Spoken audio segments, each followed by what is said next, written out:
السلام عليكم ورحمة الله وبركاته. حبايبي النهاردة فيديو جديد ان شاء الله يعجبكم. النهاردة بقى الفيديو مليان، هنقول ايه؟ مش هنقول تفريزات بتاعة العيد، لا هنقول الحاجات اللي احنا جبناها عشان العيد، اليومين اللي هم بتوع العيد. طبعا احنا بنقعد السوق، يعني انا عن نفسي يعني المكان اللي انا فيه بيقعد بتاع 10 ايام كده بعد العيد بيبقى قافل، فانا بجيب الطلبات اللي انا بحتاجها واللي تقضيني طول ال10 ايام دول، عشان ما احتاجش ان انا انزل السوق. وطبعا الاكل بتاع العيد والكلام ده تمام. في حاجات صورتها وفي حاجات يعني ما صورتهاش، فانا هقول لكم على اللي انا جبته كله. تمام. اول حاجه كده لقيت الفلفل في السوق، طبعا احنا عارفين ان الفلفل كان قعد فتره ب30 و35 جنيه، فانا لقيت الفلفل كان عامل 15 جنيه، جبت حوالي 2 كيلو. جبته نقيته اكتريته احمر كده، لان انا بحب اعمله زي دقه كده، وبحطه في برطمانات واحطها في الفريزر، بتبقى حلوه معايا التتبيلات. اي حاجه، يعني اي حاجه انا يعني بحتاجها بخصوص التتبيلات، سمك، عايزه احط برضك منه على محشي، على اي اكل بحطه. بس انا ايه، بدل ما بخليه كده في التلاجة ويبوظ مني، لا انا بضربه في الكبه وبحطه في برطمانات وباخد وقت اللزوم. تمام. ببدأ كده اقطعه زي ما انتوا شايفين، لو في اي حاجة بس يعني بايظة ولا كده، لان انا اول ما جبته حطيته في التلاجة يوم ما استحملش، في حاجات منه باظت، فقلت لا عشان ما يبص كله، لا انا هضربه بقى، ايه مش هستنى عليه اكتر من كده. ببدأ اقطعه زي ما انتوا شايفين كده. وعايزة اقول لكم بصوا الكبة دي في منتهى الجمال، بتقطع لي الحاجة اقول لكم ايه زي السمسم فعلا، يعني مش خسارة فيها الفلوس بصراحة. ببدأ اقطعها، طبعا انت كل ما بتدوسي كل ما بتنعم اكتر، فانا يعني بتحكم في حجم الحاجة، كل ما بدوس بنعم. اجي مثلا لو عايزة الحاجة مش مطحونة قوي بديها ضربتين بس. ببدأ بقى احط في برطمانات زي ما انتوا شايفين كده. طبعا بصوا عايزة اقول لكم عملوا لي بتاع برطمانين كبار، والعلبة اللي انتوا شايفينها دي اهو زي ما انتوا شايفين، وهبدأ احطهم بقى في الفريزر.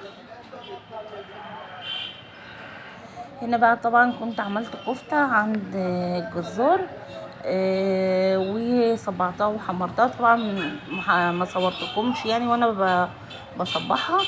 فهنعبيها بقى مع بعض كده. عملت حوالي كيلو لحمة على كيلو رز. تمام. وبعد بقى محمرة ببدأ احط في كل كيس على قد الطبخة، يعني مثلا ايه دول هعملهم على الطبخة دي، بوزعهم يعني على قد ايه الطبخات. تمام. زي ما انتوا شايفين كده. ببدأ بقى ايه اقفلها كده وبشيلهم في الفريزر. طبعا برضو الخضرة عايزة اقول لكم كنت جايبة دي يعني يمكن دي الخضرة اخر حاجة معايا انا كنت مخرطة. كنت جايبة بقى خضرة بحوالي 20 جنيه، عايزة اقول لكم كمية كبيرة جدا جدا، خرطتها وحطيتها في الفريزر، ودول كانوا اخر حاجة معايا، برضك قلت اقطعهم واحطهم في الفريزر. وانا طبعا عملت كده كوبايه شاي، ما كنتش لسه فطرت، وباكل بسكوت كده ويفر جنب الشاي. وبدات بقى ايه اكمل الحاجه بتاعتي، احطها بقى في مصفى كده واغسلها، وبعد كده هبدا احطها في كيس واحطها برضك في الفريزر. برضو جبت قلقاس هبدا اقشره كده، برضو بحضره واقوم برضك مخرطاه زي ما انتوا شايفين. اهم حاجه السكينه تكون حاميه. ببدا اشيل كده كويس، لو في اي حاجه دبلانه ولا اي حاجه ببدا اشيل.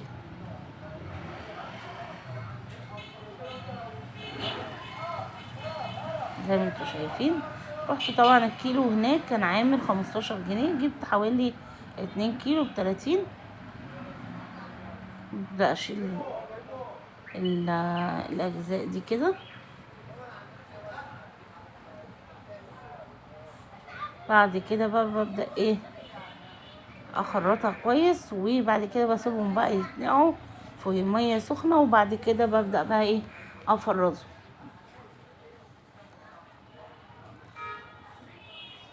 زي ما انتوا شايفين هنا بقى كنت خلاص غسلته، وهبدأ بقى ايه احطه في اكياس على قد الطبخة برضو، وبعد كده اشيله. هنا برضك كنت جايبة فاصوليا برضك هخرطها.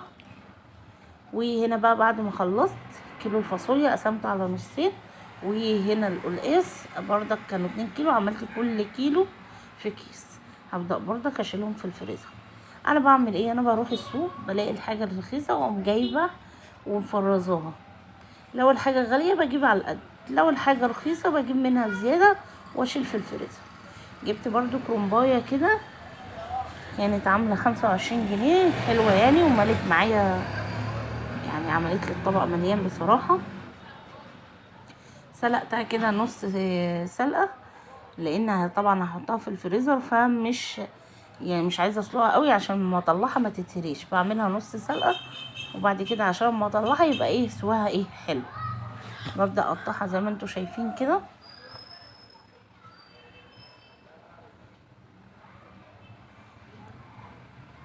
زي ما انتوا شايفين ببدأ ايه اقطع على قد الحجم بتاع الورق اللي انا عايزاه.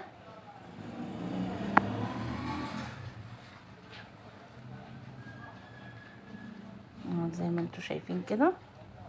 عايزه اقول لكم ورقها كله ابيض حلو قوي، كسبها بصراحه. هنا خلاص بصوا انا بقطعها كده وبشيلها في الفريزر كده، ما بقطعهاش تاني. اما باجي بقى اطلعها من الفريزر واجي احشي بسيبها تفك، وبعد كده ببدأ بقى اقطع الورقه على قد الحجم الورق اللي انا ايه يعني الاجزاء اللي انا عايزاها. وهنا برضو كنت جايبه 3 فرخات حطيتهم بقى في تتبيله كده بالبصل كده، وهشيلهم متبلين. سبتهم بتاع اكتر من 3 ساعات في التتبيله، وبعد كده هشيلهم بقى في الفريزر. تمام. برضو جبت لحمه بس للاسف انا ما صورتهاش هنا معاكم. وجبت لحمه مفرومه، وبرضك عملت كل كيلو لوحده، مش كيلو، كل نص كيلو في لوحده، لان طبعا انا بحط نص كيلو بس، يعني مش محتاجه اكتر من نص كيلو. تمام. هنا بقى كل فرخه هحطها في كيس، هحط الفرخة كاملة كده في الكيس بتاعها. برضو جبت رقاق وجبت حاجات يعني وكده، وجبت رز وجبت مرقة، وفي حاجات جبتها. طبعا انتوا عارفين العيد لازم تعملي اكل كل يوم، و لازم الحاجات دي تبقى موجودة عندك، وخصوصا زي ما قلت لكم ان السوق عندي بيقعد بالعشر ايام مش فاتح. يعني لو انت حبيتي تنزلي تجيبي حاجة مش هتلاقي، فلازم العشر ايام دول يكون في اكل عندك زيادة عشان ما تضطريش ان انت تجيبي اكل ايه من بره. اهو زي ما انتوا شايفين كده. هبدأ ايه احط بقية الفرخة دي تالت كيس معايا، وهحط بقى بقية البصل ده في قلب برضك التتبيلة كده معاه زي ما انتوا شايفين، مش هرميه.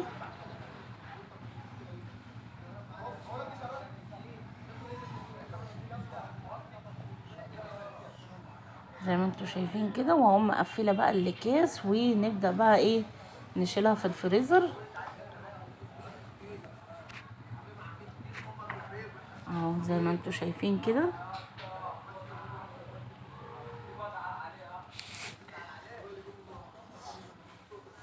اهو. وقولوا لي بقى في التعليقات انتوا جهزتوا ايه وعملتوا ايه، وادونا كده افكار، ناخد افكار كده من بعضينا. واتمنى ان الفيديو بتاع النهارده يكون عجبكم. ما تنسونيش بقى في اللايك والشير، واقول لكم كل سنه وانتم طيبين، وتابعوا بقيه الفيديوهات الجايه ان شاء الله هتعجبكم. مع السلامه.